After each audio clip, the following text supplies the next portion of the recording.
Hi there, esteemed audience, and welcome to another episode of Middle Grade Ninja. I'm your host, Rob Kent. As you know, I'm the author of Banneker Bones and the Giant Robot Bees, which is available as a paperback, as an audiobook. But that ebook, esteemed audience, the ebook of Banneker Bones and the Giant Robot Bees, the greatest novel ever written, is available to download for free whenever you're watching or listening to this, wherever fine ebooks are sold. So good news, go get your hands on the greatest novel ever written. Once you've enjoyed that, well, you can pay cash money for Banneker Bones and the Alligator People, the second greatest novel ever written, followed by Banneker Bones and the Cyborg Conspiracy, which is the fourth greatest novel ever written, because the third is Altogether Now a Zombie Story, my other book by Robert. I don't know, they're all great. Who cares where they're ranked? But you can get more information on all of them, and more importantly, interviews with thousands of authors, editors, literary agents, book people, the world's best people at middlegradeninja.com. My guest today is none other than Dr. Rose Brock, who has sat very patiently through this long introduction. Dr. Brock, welcome to the show. Thank you so much. I thought I had it. I was ready for number 3, but you got me. A classy move would have been to have inserted somebody else's book, but nah. Nah. They get their own podcast and promote their book. Seems fair. Seems like a fair choice. So, esteemed audience knows that I never torture my guests by making them sit through me summarizing either their book or their background, because why would I do that when you're right here and could do a better job of it than I could? So if you would give an esteemed audience an overview of your background, and then we'll talk about hope wins and all kinds of fun stuff. Absolutely. Thank you so much. Well, and also thank you for having me on today. So my background. Okay. So yes, you introduced me as Dr. Rose Brock. And as my friends like to call me, Dr. Rosalicious, which literally the day I defended my dissertation, when I got my Ph.D., I came back to work. I was at that point a middle school librarian. And there was a lab coat, which, library science, you don't actually need the lab coat, but it was fun. And I still have it to this day. And across, there was they'd had it personalized, and it said Dr. Rosalicious, and I wear it proudly from time to time. So so a little bit more about me. So I grew up, you didn't say how much more about me. I just said that I was going to say a little, but maybe I'll make it a lot. I grew up in Germany, and my family came to the United States when I was 9 years old. Back when we came, this was many years ago, and my family moved to Oklahoma, because my dad was in the military and had retired. And at that point, there wasn't an ESL program. And so, I was put actually in a special education program, and which is really an interesting kind of start, mostly because I struggled with reading, because I'd always been bilingual, but I'd gone to a German school and instruction in German, and then had transitioned to an American school right before we moved, and that made things a little challenging. So I had some great teachers, and fell in love with stories, and that's kind of been my world ever since. I, stayed in Oklahoma through college, was an English major, knew I wanted to be a teacher starting in about 5th grade, had an epiphany. I loved the classroom. I loved learning. I loved just that entire environment. But I did get in trouble a lot as a kid, mostly for talking in class, because I always had something to say that I was sure was brilliant. And my teachers inevitably, and this was a consistent pattern. I mean, in the Lawton public school system, where I went from 4th grade through high school, it was like code 27, which was like talks too much, and I got those often because I always felt very inclined to contribute to the general conversation about what we were doing in class and many other things. So I knew I wanted to be a teacher, and that's exactly what I did. I got a degree in English, and then got my certification to teach. My family, my husband and I, moved to Dallas Fort Worth right after college, like immediately right after college. We had a U-Haul like 4 days later, and I started teaching, and I was a middle school teacher. So middle school people are my favorite people. I spent 20 years as a middle school educator. I transitioned from the classroom to a bigger classroom in the library upon the request of a principal that I had, who really generously offered me a chance to become our campus librarian. And the funny thing about that is, as much as I loved books, as much as stories were just always a part of my world, I didn't ever really envision myself being a librarian. And I'm not sure what the disconnect was, but it was just there. And so when she first approached me about becoming a librarian, I kind of guffawed because I thought, well, my hair is, way too cool to be a librarian, which is actually kind of funny. I bought into all those silly, ridiculous stereotypes. I don't rock a bun, although I could, but I don't. And I wasn't so convinced that that was what I needed to do, but she was absolutely sure of it. And when I pressed her to find out why, she had come to me, there were lots of other language arts teachers, and our librarian, who was a very lovely, kind woman, but ready for retirement. I'll just say that. Her response was, and it was one of the kindest things anyone's ever said to me. She gestured to my classroom and she said, "I want you to do this for the whole school." And that really spoke to my heart. And it was a kind of a leap of faith. So I transitioned. I went to library school, got my master's in library science. I had already worked on a master's in reading prior. And then after that, while I was in library school, I kind of fell in love with librarianship and realized, like, wow, being a classroom teacher is amazing, but the library, you can be impactful on all kids in the building, right? You're really changing like school culture if you do it right.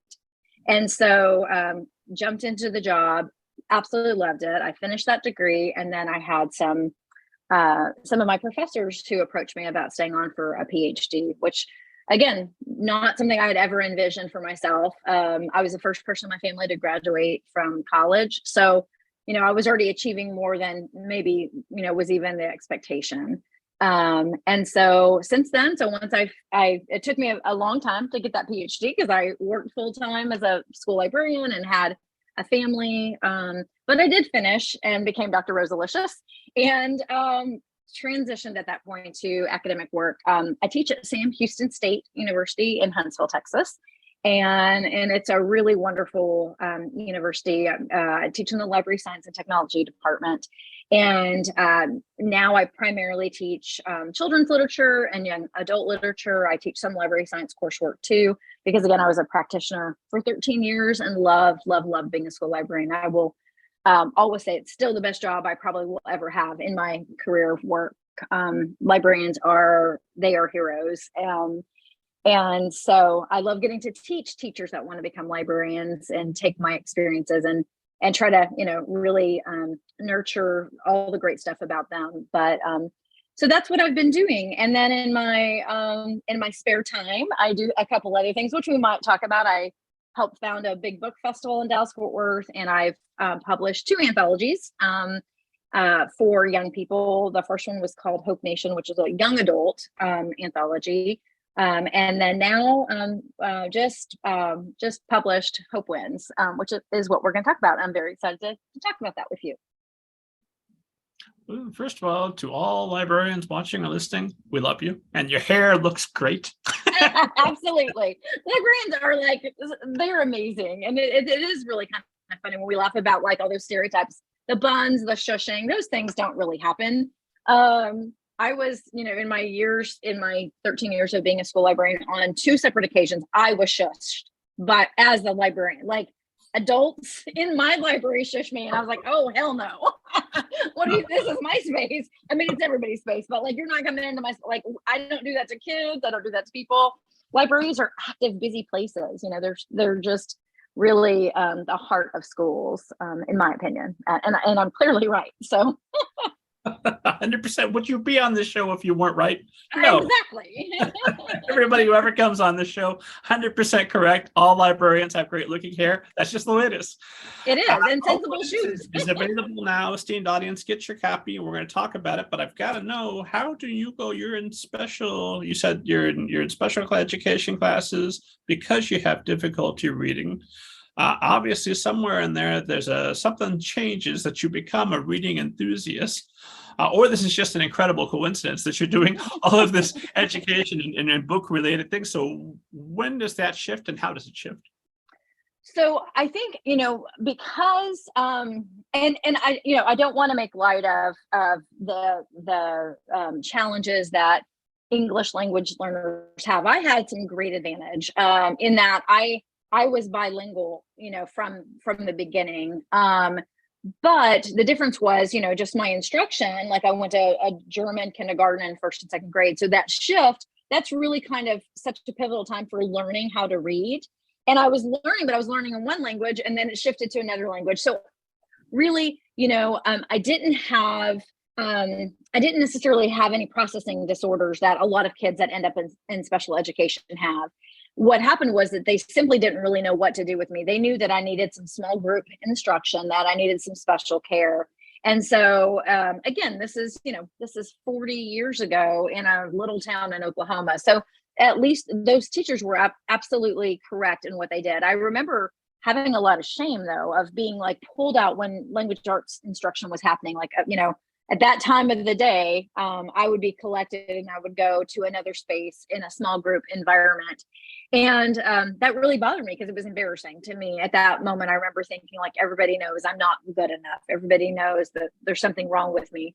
And, that's heartbreaking to think about those stigmas. And it made me think a lot, just as an educator in my classroom and in my libraries, about how we level playing fields. And we can talk about like audiobooks and other things. But I think all those experiences really spoke to how I wanted to envision equity in classrooms and libraries, where you have a least restrictive environment where all kids can see themselves in that space. But so what happened was that teacher was so smart, and she read aloud to us, and she just read some of her favorite books. And what I would do is, she'd read Tales of a Fourth Grade Nothing. And then when we were done, I would go check it out from the library and I would read it to myself. So what she had done was built scaffolding, because I already knew the story and I knew the characters. And so I could read it for enjoyment. And really, I've told people often, and I've even written about it when I was a doc student, that I credit Nancy Drew for turning me into a reader. And before I had real friends, I had those imaginary friends, Nancy and George and Bess, although I thought I was a much better friend to Nancy than they would ever be. But, it really speaks to the power, in my mind, it speaks to the power of series books for young people, and just growing passion for stories, because same kind of thing. Like, so I felt, I read The Secret of the Old Clock, and then I kept reading, and, like 30, 40 books later, because it was easier. And every book I read and consumed, I wanted to read the next one. I got better at the actual skills that go into reading. And so that really was the transition. I didn't have those, again, I didn't have any cognitive challenges that were making reading hard for me. I just wasn't practiced. And I was still working on some of those language transitions.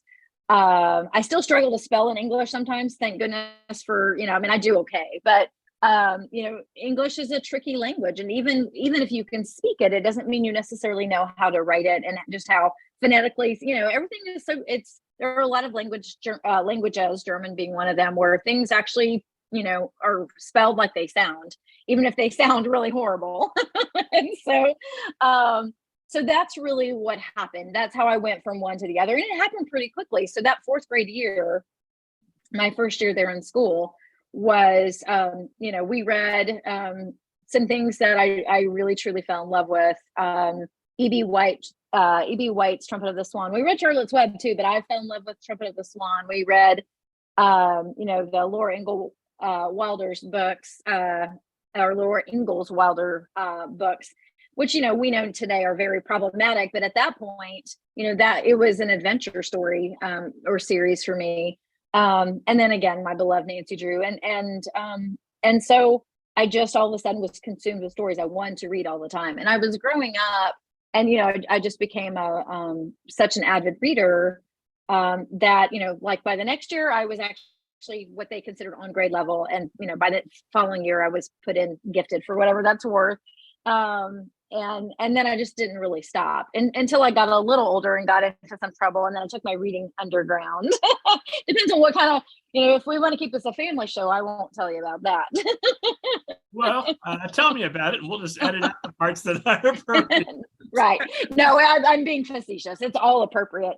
No, so like, so then I went into middle school or junior high back then. And, I was the kid that walked around school, like the girl with the big, thick Coke bottle glasses who read books as she was walking and bumped and stuff. Like I was that stereotype too. And then I got contacts, and I tell everybody, contacts ruined my academic career in late junior high and high school, because all of a sudden, boys were noticing me. I was kind of cute. And I was like, well, I don't want to be that nerdy girl anymore. And so I stopped, I stopped being overt with my reading life. I stopped taking books to school where people saw me. And instead, I was reading my Sweet Valley High and other, classic 80s romance books at home, and just kind of were, I was more secretive about it because I was so worried about, appearance and so forth. And, the thing that I recognize now as a grown up, so to speak, having that label, is that, what I didn't know how to contend with the idea that I could be, a cute girl and also, a bookish girl.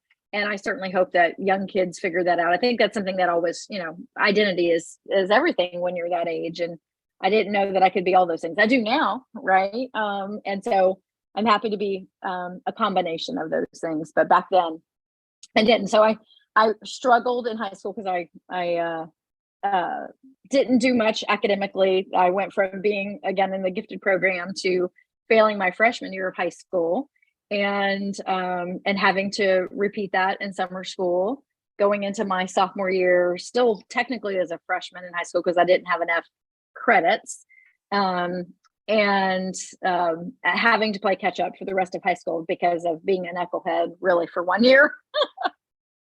You were failing just because you wanted to look cool, or?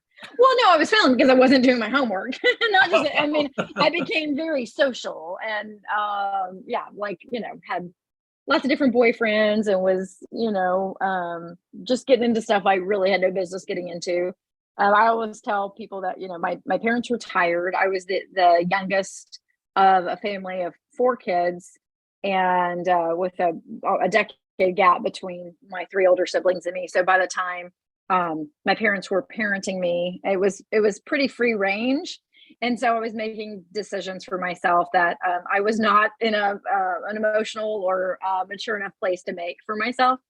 So, my mom was an amazing woman, but she wasn't so much that she was hands off. She just trusted me more than probably she should have in many cases. So I made a lot of bad choices, to say the least. But I clearly turned it back around, and and figured it out eventually. And then went to college and did a much better job in college than I ever did in high school. So I was a late bloomer, so to speak, which is okay.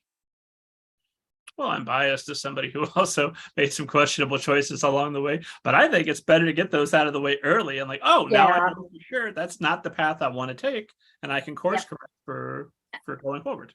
Absolutely. And, I think in looking back at all of it, I do think it 100% made a profound difference on me as an educator, and probably even in the work I do today, I think it still is impactful, because when I was a classroom teacher and a librarian, I would see those kids, the ones that were clearly bright, but just had no real work ethic, or just weren't motivated. Like there was something out there they were into, and they weren't interested in playing school, as I always called it.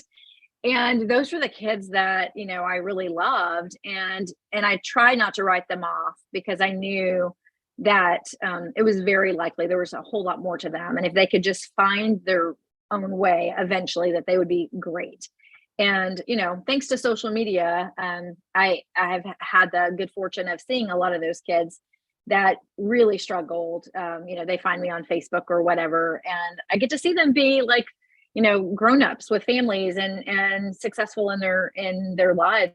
And it's really, I only had a glimpse of that. In a very small role, but I certainly didn't give up cheering for them. I had hope for them. My brand. Yes, you are a hope dealer. I am. Before we get to all the hope, I must say that one of the great tragedies, there's so many tragedies of humanity, but one of There the great are. tragedies is that reading is not a far more attractive quality. That should be the most attractive quality. You're looking for a mate, that one's thinking. That one has useful ideas that will be useful to you. Go talk to them. Absolutely. And what's funny is that my husband of 29 years, who I met in high school, a little later though, we went to different junior highs. He totally, I mean, we're kind of ridiculous in that, I've had friends say, like, looking at pictures of us back in the 80s, they'll say, like, y'all look like John Hughes characters, which is kind of true. He's like he was the, like, captain of the baseball team, but also like wicked smart. And I had been the naughty girl that kind of self-corrected. And that's one of the things he loves about me. He loves that I care so much about stories and learning and all that today. He had to, there was a little leap of faith for a while that, he had to kind of make peace with all the, trouble I'd gotten into, but it was fine. And I think he also liked that. I think there was a part of him that probably appreciated me being a little naughty. But he definitely digs. He digs my bookish ways for sure. I'm not editing out anything from that. That was absolutely charming. So You're sweet. from there, when do you fall back in love with books and say, I don't care what the world thinks, I'm going to read out in public. If you see me, I'll have a book in my hand, and that's just going to be the way of it. I think, really, for the rest of high school, I mean, I never stopped reading. Books were always important to me. But, as often is the way, in high school, I was super busy. I've always had a job or two, usually two, even as a high school student. Again, my family, we didn't have much in the way of money, and I'm not, we had a home, and that's a lot more than a lot of people have. And so I'm certainly not going to oversell, but, we were kind of, I would say my parents were kind of working poor. And so from the time I started my first job when I was 13, my sister worked at a diner, and on the weekends, if they were short a busser and like that, she'd be like, you have to come to work with me. So she worked from 10 p.m. to 6 a.m. So starting in junior high, sometimes, and certainly around holidays, I would go work. So when I was 15, I lied about my age and got a job at McDonald's in the mall. And then I had, when you work at the mall, all the managers of the stores in the mall, of course, come to eat and get drinks and so forth. And so I met the managers of two stores in the mall, the Kenny Shoes, which I don't think even exists anymore, and then Foot Locker, which does. And both of them offered me jobs as their cashier, and within about a month time frame. So I ended up working for both of them. So I worked during the week at Kenny Shoes, and I worked at the Foot Locker on the weekend. And then, was a high school student, and I did drill team, and so, my reading, I mean, I had those books that I loved and that I always made time for, but I don't really think that I became like a truly voracious reader of books of choice until after college. Now, I was an English major, so, you major in English and literature, you're going to read a lot. And really quickly, I felt super passionate about that. I discovered art history along the way, and so ended up studying both of those. And but I loved the literature that I was experiencing in college. And so then after I finished, I started teaching.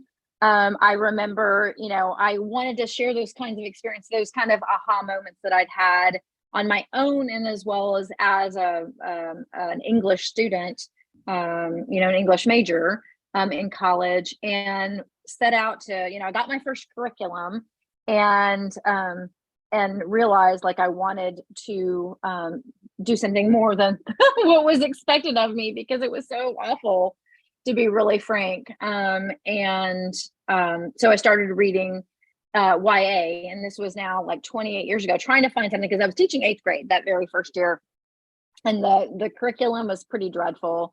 And there were some things that, that I absolutely was fine with, but there was the dreaded novel unit at the end of the school year that had the kids reading for 6 weeks independently with no engagement with each other, no discussion, just sitting at a desk, reading a book based on their reading level, interest aside. The choices were all classics. So it was like, if you were a good reader, you got Watership Down. And if you were a terrible reader, you got The Pigman. And if you were somewhere in between, you might get Call of the Wild or Shane, which just, I remember looking at this curriculum and thinking, holy hell, I cannot do this to kids. I can't watch kids, read to themselves for 6 weeks. And these books are dreadful. So I went to a Barnes and Noble, which back then in the early 90s, the YA section was like literally 2 shelves. There was no dedicated area like you find in bookstores today. And so I just started buying copies of books thinking I'm going to find something, and started reading young adult books myself to see if I could find something better. Because I had this crazy idea that, wow, what if we all read the same book? And wow, what if I read it aloud to my kids and we could stop and talk about what we were reading and thinking and feeling? And it changed my life. Because then the kids were engaged, and they would be part of the conversation. Nobody's off in the corner pretending to read, but really just staring at the wall. Yeah, that and just seeing their enthusiasm for it, and also falling in love. Like, so I had been reading pretty much most of that first year as a teacher on the weekends and at night, YA, because again, I had just come off a college degree where I was reading, adult books, so to speak, and literary fiction. That had been selected by my different English professors. And I read some outstanding books. I don't want to sell those books short, but they were certainly not things that were, that those kids were ready for to read. And they weren't things that they would have been engaged with at all. So I was reading YA, and I'll never forget the book that once again changed my life as an educator. On a Saturday morning, I'd gone to Barnes & Noble the night before and picked up a couple of new novels to try out, so to speak, to see if maybe one of them would work as my whole class book. And I started reading this book. I'd woke up pretty early, like 6 o'clock, and I started reading, and I couldn't put it down. So, like I'm getting coffee and I'm walking and reading. I go to the bathroom and I'm taking it with me. And it was a book by a YA legend named Chris Crutcher. I don't know if you've ever had Chris on your show or not, but Chris Crutcher, and the book was called Staying Fat for Sarah Burns. And it was funny, and it like the characters talked like the characters, not the characters, but like the people that were in my classroom, and like real people, like real kids, teenagers. And it still had some really difficult issues, but they were things, these were my students who were 8th graders about to go to high school. And these kids, I had kids who had crazy worlds. And those are the kids, again, we'll talk about Hope Wins, but those were the very kids that I was thinking of. Every year that I taught, I had a kid that became a parent at this school. I had a young man whose mother was murdered right in front of him. And I say these things not for shock value, but because they were real. I had kids that were dealing with really tough stuff. And so the idea that a book that had some profanity in it and dealt with some hard issues like that, the idea that book would be too much for them was a ridiculous idea. So I didn't know any better. And so I fell in love with it, and I used my own money and bought a class set of paperbacks. I remember having to have a conversation with my husband to say, I'm going to need $200 when we had no money. We just graduated from college and had student loans and all that. But I was like, I can't teach Shane. I just can't do it. And so he, of course, was fine with it. So I buy the books. And then I asked for permission. I was, too naive to know that's not the way you actually are supposed to do things, that you're supposed to ask like your director or your curriculum director. So I was asked to turn over a copy of the book, and then was basically told, like, you cannot teach this book. And I was like, but I have to teach this book. And it was a whole thing. Let me tell you, there's, but so to answer getting back to your question, that's really, so then I just kept reading YA, and mostly because I wanted books that I wanted to have the ability to recommend books to my kids just really naturally, and to be able to come in and talk about the books that I was reading in hopes that it would spark something in kids. And not that any, one book was going to speak to everybody, but that I could, something would sound really good, and it could be like, hey, when you finish that, can I read it? And so I started building my classroom library that way, and I just never stopped. So that's really probably once I became a teacher is when I started, when I got back, where I'm super, super hooked on reading. And there was still purpose behind it, but I 100% also loved every minute of that reading myself. So when do you start reaching out to actual authors and getting them involved with your students? That it was a while. It really wasn't until I became a librarian. And even then, I mean, you got to think that back in the 90s, we weren't, the internet wasn't operating the way, certainly the way we know it today. And so, everything was like a very static web page, you didn't have interactive kind of stuff.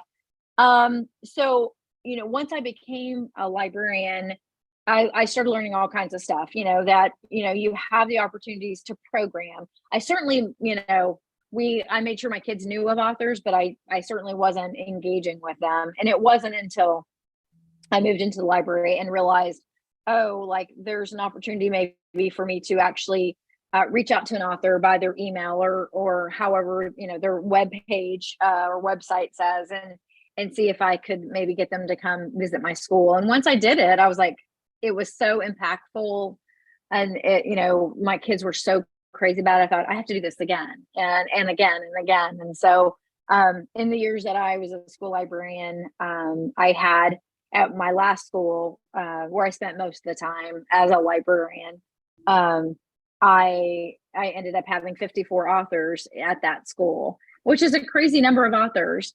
And there were other things. I mean, that doesn't just happen kind of accidentally. There were definitely some other things going on. I was, doing my doctoral work. I was out presenting the things that I was passionate about at conferences. I was meeting publishers.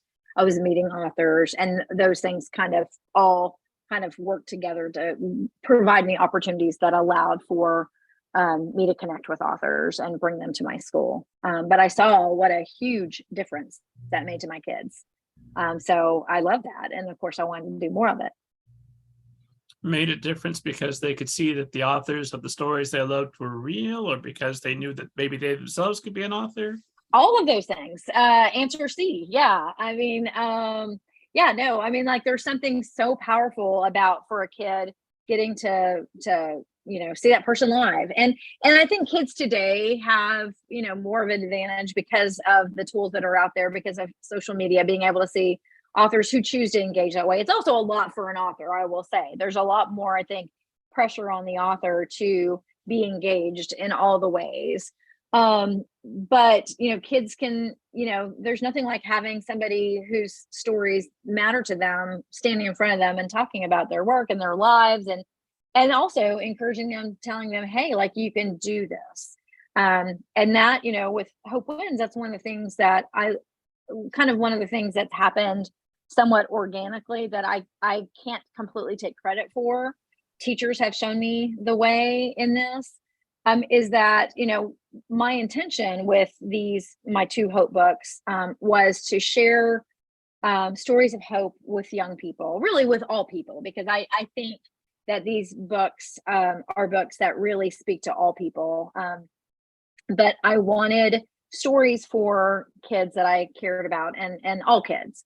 But I think the thing that has come out of it that I've seen educators do is that they've used these stories to really help show kids that, hey, your story matters too. Like there's no one way to tell your story. And that's kind of the beauty of an anthology like this, is that they get to hear all these different voices. They see the different, I mean, if you're looking at it from a craft perspective, you get to see that there's no one way to tell your story, right? Each of these writers, even though they are published authors and many of them very successful, they're all doing it a little differently, and they're all right. There's no wrong way to do it. So hopefully what young people take out of it is that like they can apply that and realize number one, their story matters. Even if they think like, I don't have a story, of course they have a story. We all have a story. So they can see that, and then they can see like, I don't have to do it one way. It doesn't have to look like this. I can make it the way I want it to be. And so again, I hadn't really thought about the books necessarily being from a like a teachable opportunity. But teachers have done that with them, and I wouldn't have known that had they not shared that with me, and I had not seen some amazing stuff that teachers are doing with Hope Nation first, and even now with Hope Wins, and that really, obviously makes my heart really happy to see them connect these books that way.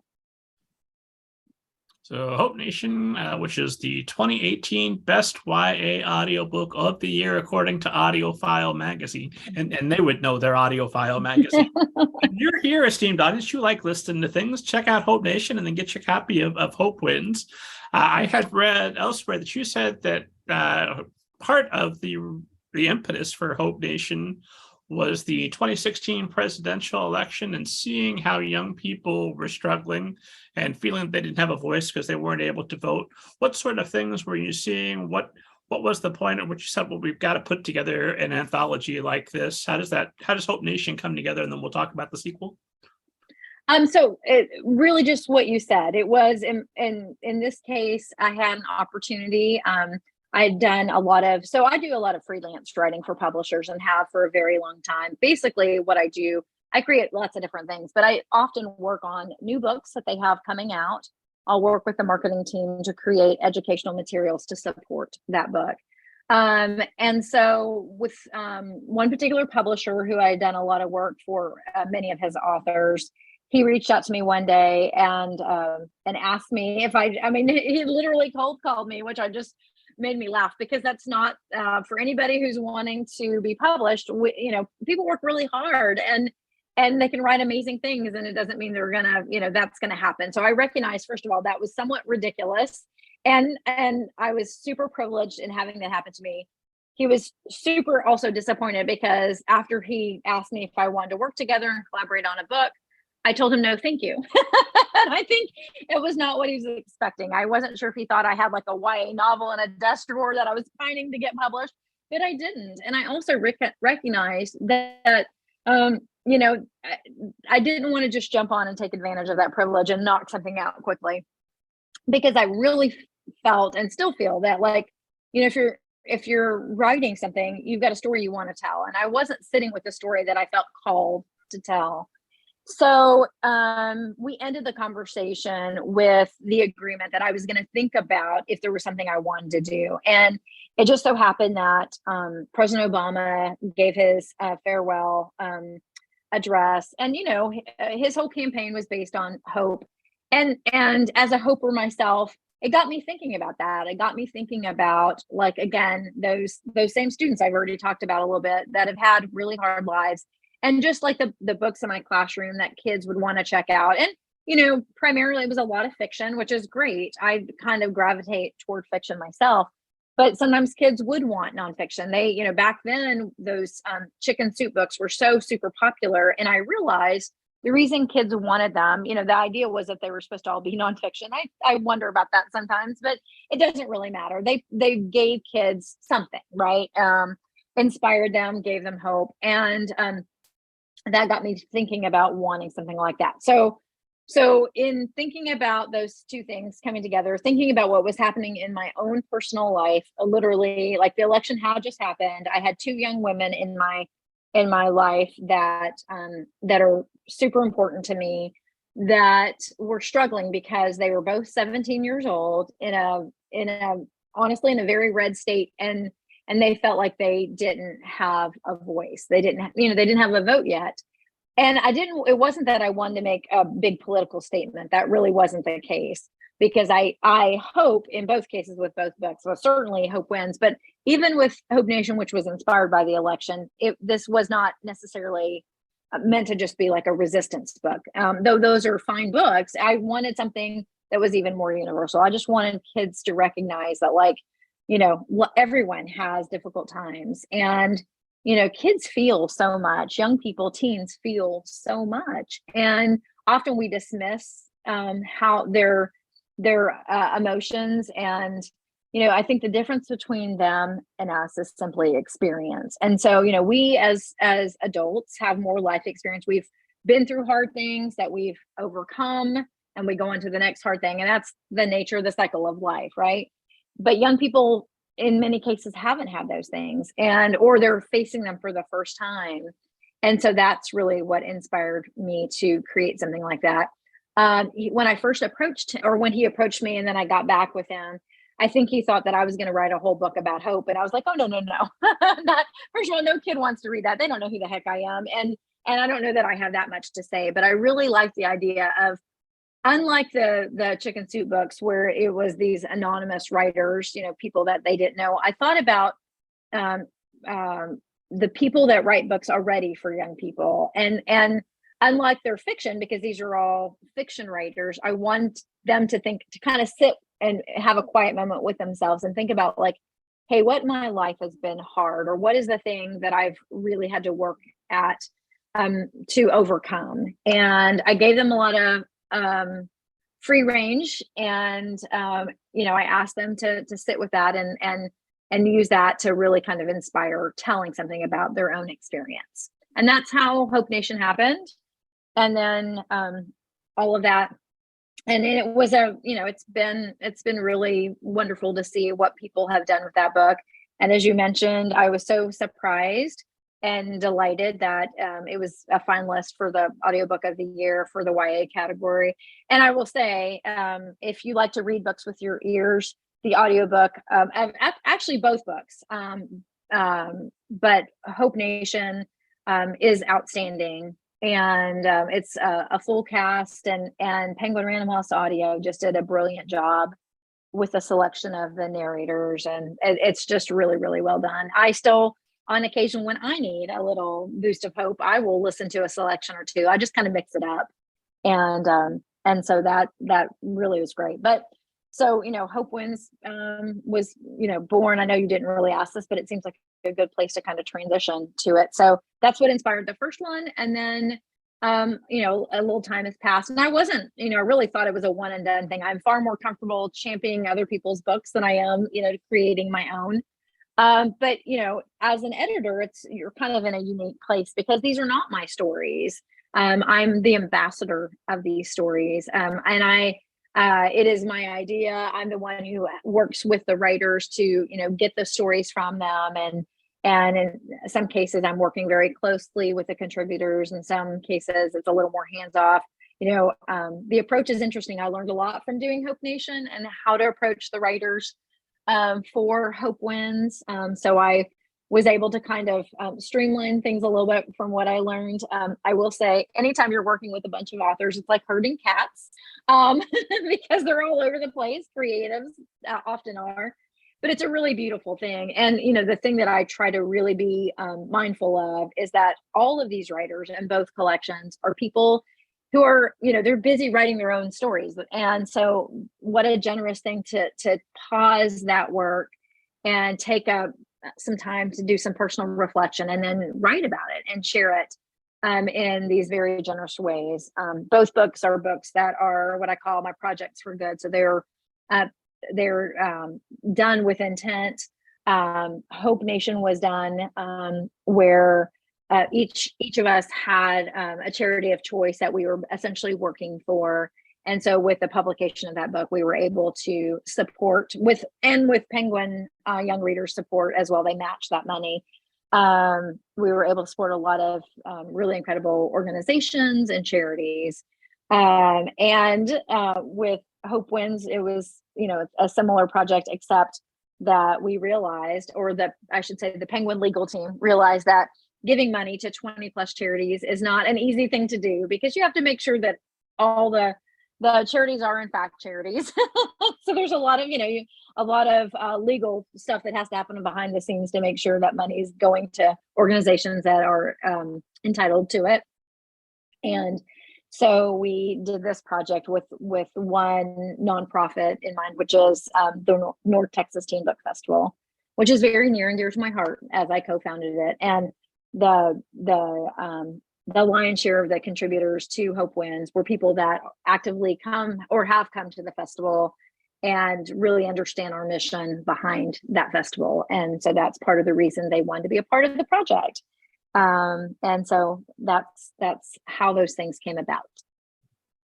It's very intimidating just to look at the the cover of either of the books with the type of authors that you have. I mean, you've got Tom Engelberger, Mr. Origami Yoda himself.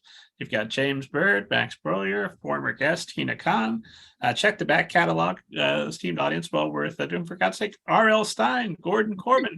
There's not a name on this list that's not extremely intimidating, and everybody who's been in this anthology is welcome on this show for sure. So these are people that you're walking up to at some point during the festival and saying, "Hey, do you like hope?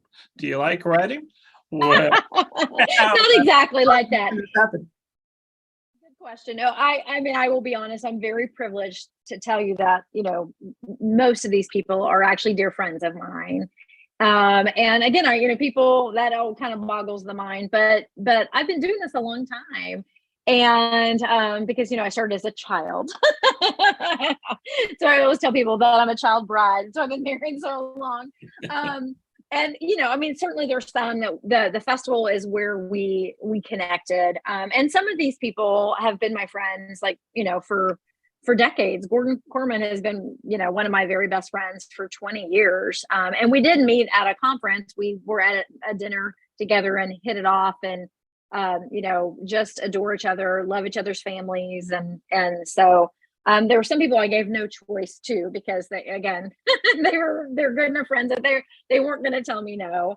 And then others I didn't know as well, but I admired their writing and asked them and explained the mission behind the project. In many cases, some of them already knew. So for Hope Wins, some of the people, the contributors, knew of Hope Nation. They knew the people that were in Hope Nation, and they were, for whatever reason, whether they just also recognize that, 2 years of a pandemic, kids being at home, school being such a mess, that they just wanted to put some good out in the world. And I think that's the thing, whether it's the YA edition or the middle grade edition, I think all these contributors really, they're good people, and they want to serve young people. They do through their work as well. But these are giving, kind, generous people that were willing to share and be a part of this, project for good. And I refer to all of them collectively as Team Hope. So we're all in it together.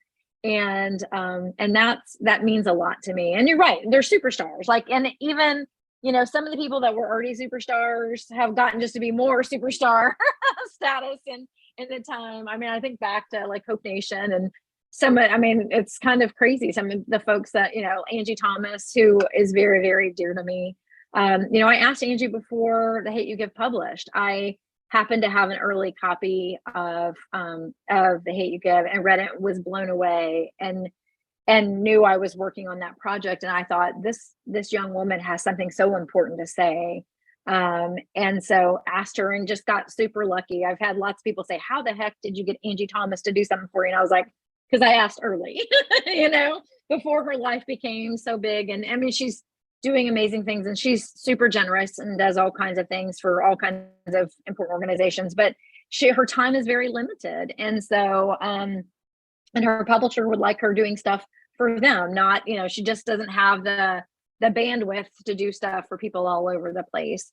So in some cases, it's been such a joy to watch folks like Angie and other people too. Jason Reynolds was already a force, but now he's just taken over the world and things like that. Nick Stone. But in this book, you're right. I mean, you have somebody like R.L. Stein, who's been so impactful for the last 30 years.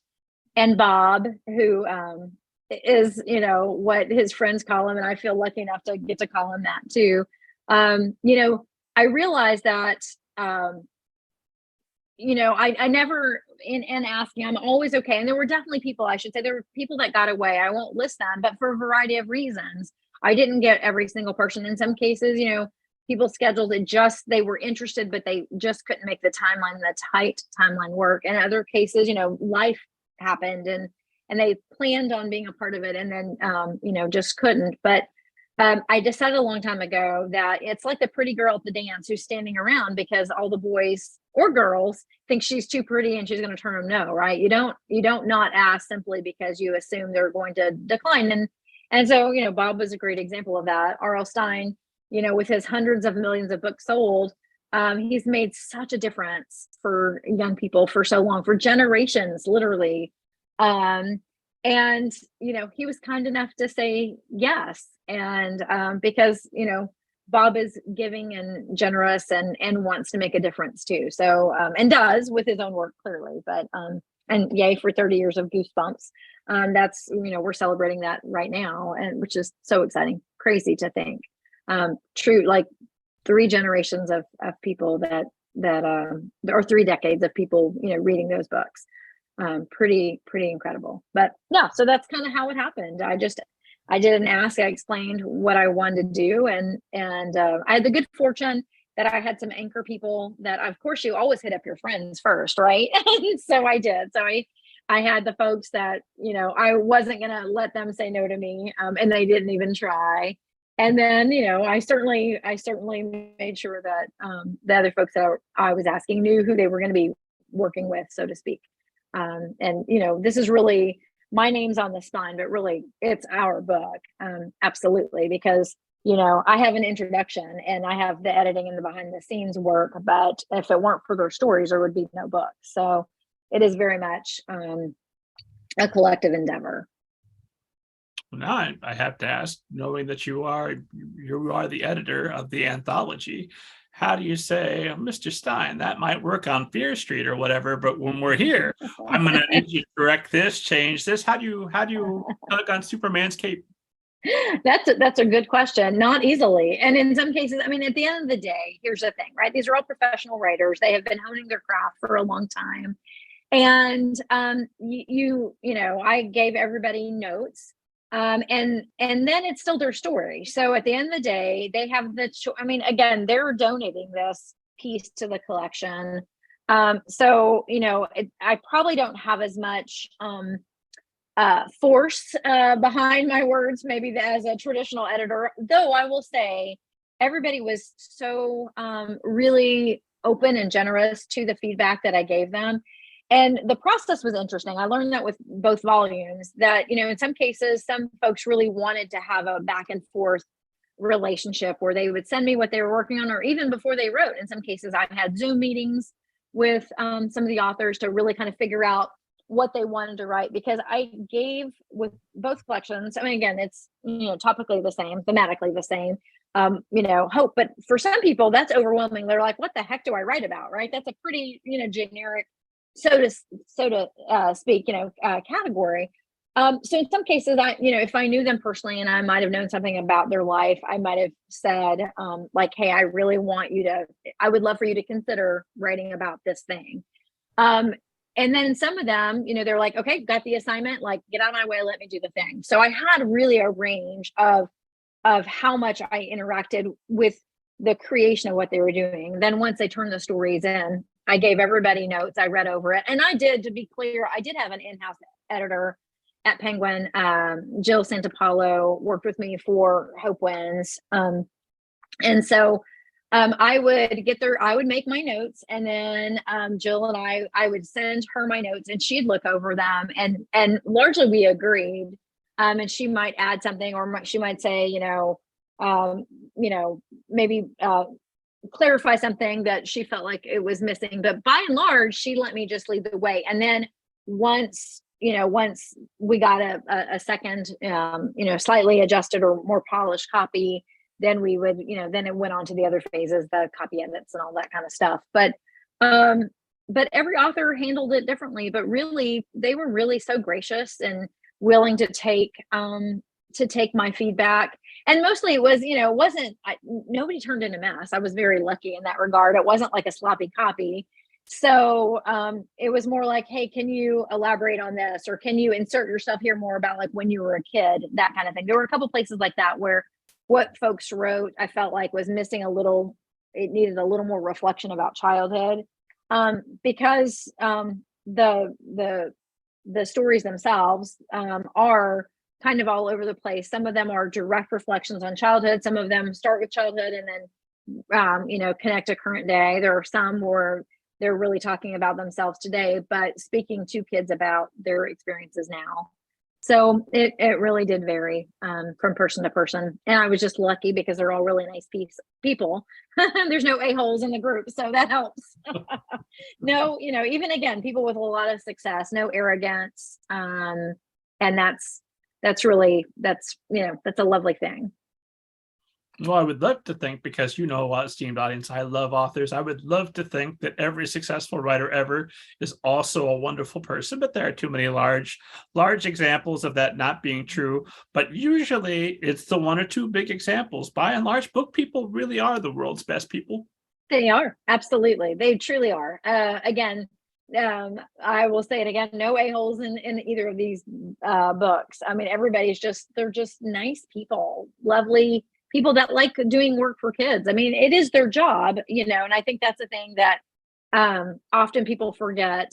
And I try to be mindful of that. Like this is work for them. I mean, writing books and publishing, like that is their for many of them, that is their day job. And if it's not their day job, it's a second job. And so they are professionals, but they do it because they feel called to do it. And I think people that want to put out good in the world for kids are generally good people. Again, there's every rule has an exception, but I think those are very few and far in between.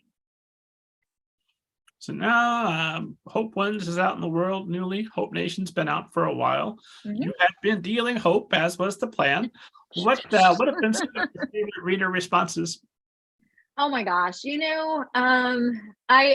get brought to tears easily. Just yesterday, there's a young man, I believe. I need to apologize. I shouldn't assume this person's gender. But I'm glancing down, for those of you that are actually watching this with your eyes and not just listening. I'm glancing down at my phone because I was copied in a tweet yesterday by somebody, E-Train Talks, and they posted, and they are a young book reviewer, and they posted a photo of themselves holding Hope Wins, and they said on Twitter, hashtag hope comes in many forms. Sometimes hope is a beautiful sunset, and sometimes hope is a long, warm hug. But most of all, it's a reminder that no matter what life throws at you, there's always a glimmer of light. Hope wins. I loved the middle grade lit Hope Wins anthology. My heart is full. And to hear that from a kid, I literally started crying. I was just like, oh my gosh, it just means a whole lot. And, I know that, obviously I want any reader that comes to this collection to hopefully, the beauty of an anthology is that you can dip your toe in, dip your toe out. You can read in any order. You certainly don't have to read it cover to cover. But I hope if someone is feeling kind of blue, that maybe just not feeling so alone, recognizing that, life is hard and that we all have to go at it together and build each other up.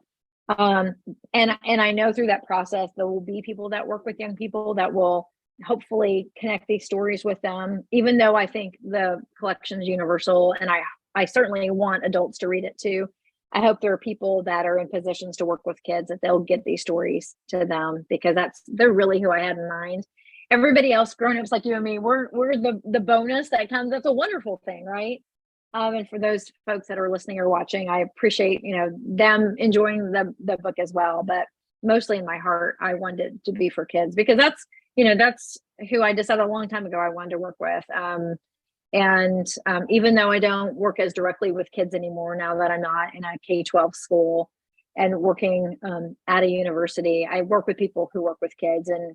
And so I'm always trying to find ways, whether it's through my books or the book festival, to continue serving young people.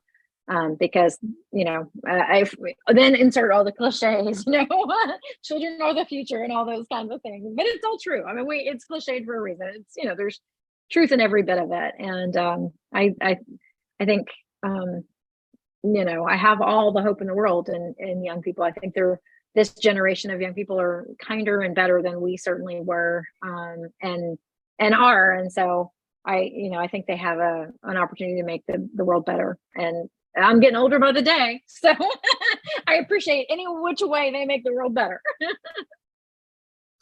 You bring up an important selling point for the anthology, esteemed audience. You don't have to read it straight through. Hang on to it. Keep it in your desk. You need a little hope today. You need a little hope on Thursday. In between, you read Banneker Bones and the Giant Robot Bees. You read whatever else you want to read. You can fit this in, whatever you've got. You could read a book by every author on here and then read their Peace and Hope Wins, or vice versa. You can hang on to this. This could be a year-long meal for you, esteemed audience. Absolutely. And nice plug there. You're incorrigible. But yes, exactly. That is 100% the truth, right? Like, you never know when you're going to need a little bit. So you can space it out. Hope can win every day, and any day that you need it too. There you go. That's what you're going to title book 3. Hope can win any day. That is the No Animals anthology. Either of those should work well. So I'm watching our time. I know it's flying by, but I don't want to miss the opportunity to talk a little bit about the North Texas Teen Book Festival, which of course you co-founded. You're coming back here in May. You're going to be in person in May. So March. It's March. I'm sorry, March. I knew it was a month that started with them. It's an M month. You were close. What kind of thing? Because I think that people who either attend festivals or get invited to festivals don't know just how much work goes on behind the scenes. So how much preparation are you doing now to get ready for the Arts Festival? It never stops. We work on it year round. So we've had 8 NTTBFs. We started hoping to have about 500 young people there. We had 53 authors our first year. YA middle grade authors, many of whom were also friends that I leaned on to come. And they did. They totally showed up and it delivered. We thought, okay, maybe we'll get lucky. Maybe 500 kids will come. And we had 3,500 people in attendance that first year. Year 2, we grew to 8,000, and we've been up at about 15,000 plus ever since. And so when you're hosting a party, so to speak, for 15,000 of your closest friends, that takes a lot of work, a lot of organization. I work with the Irving Public Library, primarily, specifically with many amazing people, but the actual brainchild behind NTTBF, Kristen Trevino from the Irving Public Library, Teen Services Librarian.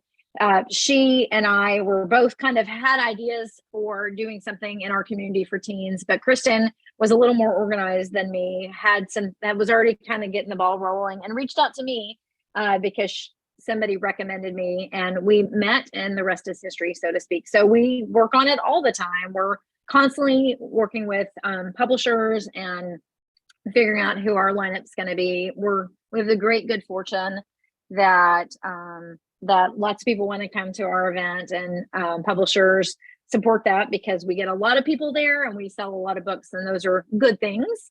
And it's really just a day that's just full of celebration of stories. And our tagline is even endless stories, and it really fits because there are always new stories, and we want to continue promoting those stories and celebrating those stories. So we're going to have year 9 in March, and we do it in this event for those of you listening all over. You're welcome to come. We have people flying from all over the country. We have people come from all over the US, so domestically, and then even from other countries, people come. My favorite parent ever, I think the MVP parent, was a parent that a dad that drove his daughter from Mexico City up to Dallas-Fort Worth to attend. We have a sign where people can put like dots where they come from. So we actually see where people are coming from. We have hero librarians that get buses from other states and bus kids in from Arkansas and Louisiana and Oklahoma, and then certainly all over Texas. People come to us.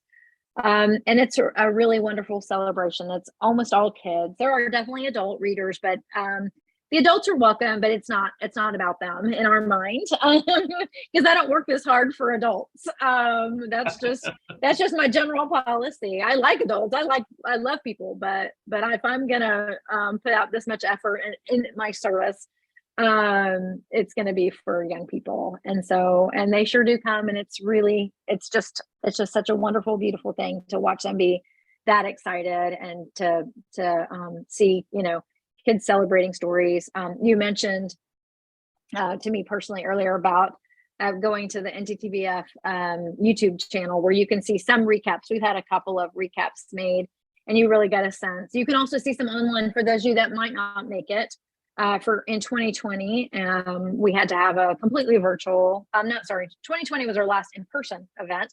The week before the world shut down, we had 84 authors with us, and then March 7th, and then everybody went home, and then nobody went anywhere again. But so for 2021, rather, we did a completely virtual event with, I think we ended up with 97 authors, and some really impressive programs. All of that still lives on the YouTube site, so you can go hear Dr. Ibram X. Kendi and Jason Reynolds in conversation with me. You can go see Chelsea Clinton and the authors of the She Persisted books.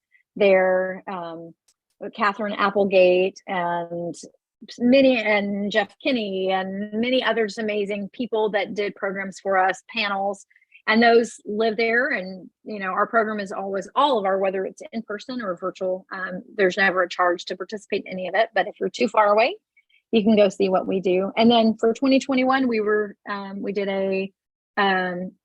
did a hybrid model where half of our program was virtual and half was back in person to kind of dip our toe back in. And for that was 2022, and for 2023 we'll be completely back in person. So we're already out, working hard to plan our programs, and it's all still a secret and a surprise. But if you follow our social media, NTTBF, you can see when we roll out our keynotes, and we always have the most amazing people. We're super, super lucky in that regard. And then you're obviously welcome to come. I know virtual is obviously not the same as in person, but I hope that as you go forward, you'll continue to film some things and release them after the fact, or release at least a portion of them, give us a little taste for free, and then we'll we're gonna try it. The thing about putting on a party for 15,000 people is that doesn't cost anything. Is the party is expensive, and so we're always fundraising because, again, it's super important to us that we provide this to our community and to the young people in this community for free. We don't want to ever have any kind of gatekeeping that prevents a kid from being a part of that experience. So it is not cheap to make that happen, which is part of why Hope Wins. In large part, why Hope Wins is the project is benefits NTTBF, because in addition to actually having the festival and all that entails, renting out a convention center and doing that, we do something at NTTBF where called Speed Date with a Book, where we give away hundreds, usually around 1,000 books to the kids. We sell thousands of books day of, but we also give away to kids who might not otherwise be able to get a book that day and participate in the end of day author signing. We give away brand new books that we purchase. They're not donated books. We buy them from our book vendor and then give them away to some of the young people that are coming that might not otherwise get books. So it does take a lot. But to answer your question, we would love and hope to have the capacity to record, to have a way to record those live programs. It's something definitely on our to-do list. We'll just have to see whether we can pull it off or not. But we'll probably always have some special programs. We also did some, in addition to the panels that we've done virtually the last couple of years, we've done spotlight programs that end up on the YouTube channel. So you can find there's all kinds of great content there. So definitely go check that out. An esteemed audience knows that I would never have a guest on this show and not ask Dr. Rose Brock, have you ever seen a flying saucer and or a ghost? No flying saucer, though I totally believe there's got to be more than just this. And same goes for the ghost, right? Like, so I've never seen a ghost, although I had the scariest, I almost never remember my dreams, but I had the scariest ghostly dream just like 2 nights ago, and I never have those. And it was like, I woke up terrified, and I'm a pretty happy-go-lucky gal. So I was like, what is happening? So a ghost in my dreams, if that counts, then the answer is yes. But I certainly, again, same thing. I am pro ghost, pro UFOs. I just haven't had personal experience. Well, just because the experience wasn't technically real doesn't mean it wasn't an experience. So, Oh, right, for sure. That's what I'm saying. Yeah, yeah. I know somebody. I actually have a former lit professor who lives in a haunted house, who has in Arkansas, like at the most haunted house I think in Arkansas. I feel like the Sci-Fi Channel has recorded something about his home. If you look up Mark Spencer, and he's a professor at University of Arkansas, Monticello. I think that's not where he was my professor, but that's where he is. He's an academic there. I think he's actually a dean, maybe of College of Arts and Sciences. His home in Monticello is a haunted house with all kinds of recorded ghostly activity. So I have not visited it, which I'm okay with. But he and his family are living in it, and they've made peace with the other occupants. I tell you what you do. You get all these authors from Hope Wins, and you get them all to stay in the house for a night, and then you write another anthology about this. Right. Exactly. Well, we'll have it genre specific, right? Hope scares the crap out of you. And last, before we close out here, I wanted to ask you about your upcoming publication, Sound Advice, an audiobook selection handbook for library collections. What can you tell us about that?